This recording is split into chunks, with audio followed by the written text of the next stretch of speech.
La América colonial, al igual que las civilizaciones azteca, inca y maya, era una sociedad estamental, es decir, que había grupos sociales con diferentes jerarquías. El origen de cada persona determinaba cómo uno era visto por los demás y los derechos que tenía. El sector dominante eran los considerados blancos.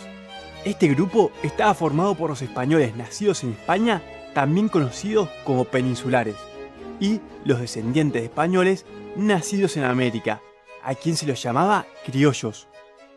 Los pertenecientes a este grupo eran los únicos que podían acceder a cargos políticos, es decir, que eran los que tomaban las decisiones y establecían las normas. También eran los que poseían las riquezas, ya que manejaban el comercio y la minería. Con el tiempo empezaron a acumular tierras, lo que les permitió desarrollar la agricultura y la ganadería. Aunque los criollos pertenecían a este grupo, no podían ocupar los cargos políticos más importantes, lo que generaba que haya una tensión entre ambos grupos. Los indígenas estaban por debajo de los españoles desde un punto de vista legal en la escala social. Sin embargo, existía una división entre los indígenas de los sectores dirigentes, como los caciques y los curacas, y el resto del pueblo. La mayor parte de la población indígena estaba sometida a distintas formas de explotación laboral. Al principio fueron utilizados como sirvientes, mineros y agricultores. Luego se implementó un sistema llamado encomienda, en el que los indígenas eran encomendados a un español y tenían que realizar todas las tareas que él les encomendaba.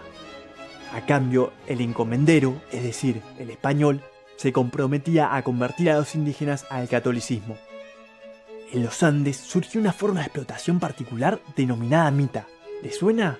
La mita implicaba que grandes grupos aborígenes tuvieran que dejar su pueblo para ir a trabajar en diferentes actividades, en particular la minería. Muchas de las actividades eran muy duras y malas para la salud.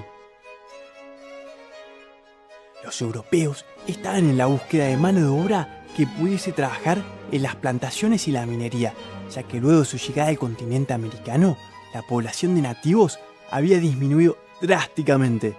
Es así que empezaron a comprar esclavos en África y llevarlos para América.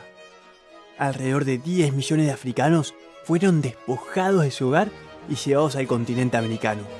La mayoría iba hacia el Caribe y Brasil, donde había grandes plantaciones de caña de azúcar y cacao en las que los hacían trabajar.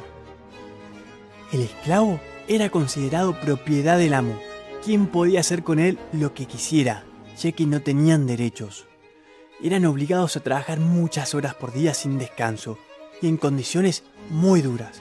Es por eso que tenían una expectativa de vida muy corta, es decir, que morían muy jóvenes. Para huir de estas situaciones, algunos esclavos se escapaban de sus amos y se convertían en fugitivos, o bien ahorraban durante mucho tiempo para poder comprar su libertad. Cuando estos grupos, los blancos, indígenas y africanos, comenzaron a entrecruzarse, surgieron otros nuevos.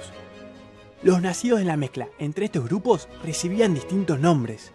A una persona nacida del mestizaje entre un afrodescendiente y un indígena se lo conocía como sambo. Al hijo de un indígena y una blanca se lo llamaba mestizo. Y al hijo de un afrodescendiente y un blanco se lo llamaba mulato.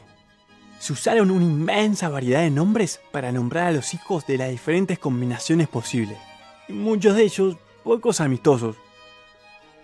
Como los españoles y criollos eran considerados la clase dominante, quienes tenían más ascendentes blancos en su familia tenían una mayor posibilidad de acceder a una buena posición social.